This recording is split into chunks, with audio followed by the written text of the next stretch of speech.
Hey YouTube, thanks for checking out the Film Geek. Today I'm talking about the 2000 film Titan AE. See, the Titan was truly visionary, most advanced ship in the universe. That ship has the power to reunite the human race, to give us a home. And the only way to find it is in your hand. So you're really counting on me then? Titan AE was directed by Don Bluth and Gary Goldman. It's starring Drew Barrymore and Matt Damon. Titan AE tells the story of a young man who learns that he has to find a hidden Earth ship before an enemy alien species does in order to secure the survival of humanity. Titan AE did not start its life out as an animated film. It actually started out as a live-action film. In fact, Fox had already spent $30 million developing this movie, but not seeing anything made yet. Fox decided to fire the director and hand this over to its animation studio, Fox Animation, which was headed up by Don Bluth and Gary Goldman at the time. Bluth and Goldman were then given $75 million and 19 months in order to make an animated film. They decided to use a blend of both computer and hand-drawn animation.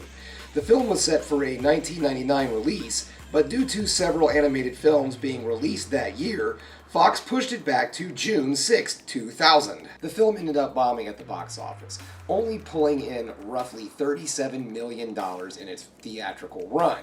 On a budget of, well, what ended up maybe being $90 million, the film ended up losing the studio $100 million after marketing, budget, and everything else thrown in together. Fox Animation actually ended up closing down after this movie was made. And then Fox ended up buying another studio named Blue Sky, and they're the ones responsible for the Ice Age movies and Rio. Titan AE was then released on DVD and VHS November of 2000, where it's set in the Walmart $5 bin for years to come. So what do I like about this movie? Well, I like the story a lot.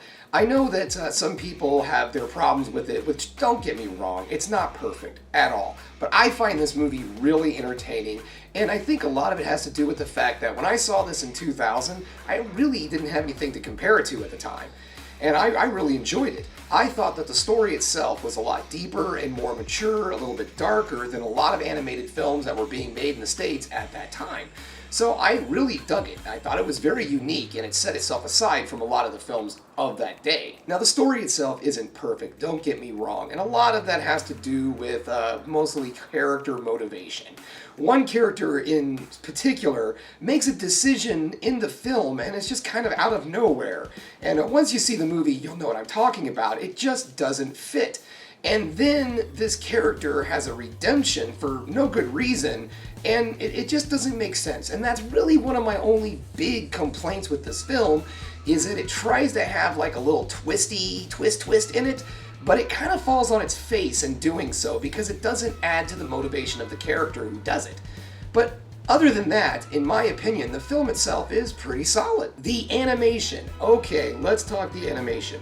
Alright, character design and all hand-drawn animation that's done by Don Bluth and Gary Goldman looks outstanding.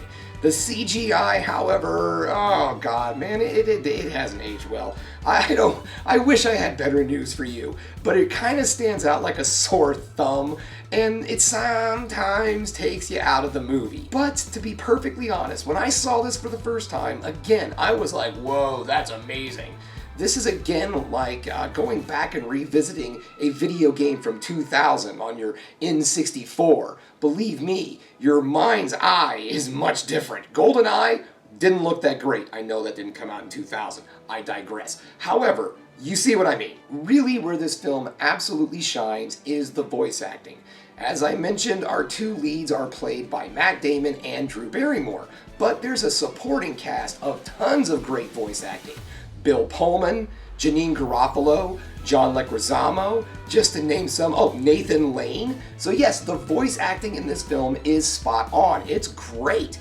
I just wish the script was a little bit better for those actors. They're a little bit wasted, but not bad. Again, like I said, the movie is pretty good. It just has some minor flaws that, you know, honestly, this movie could do a remake. I mean, we could do a good remake of this film and, you know, spice it up a little bit maybe. So if you are interested in checking out Titan AE and you are a subscriber to Stars, well, good news, you can check it out right now. Otherwise, it's for rent on Google Movies, YouTube, Vudu, and of course, Prime. Okay guys, that brings us to the end of another Film Geek video. If you enjoyed what you saw here today, go ahead and give me a thumbs up, subscribe to the channel, and ring that bell for notifications so you know when I put another one of these videos up. And hopefully next time my voice doesn't sound like this. I'm a little, I guess you could say, verklempt. Talk amongst yourselves. Anyways, thanks for checking out the Film Geek guys, and like I always say folks, keep watching movies. You know I'm gonna.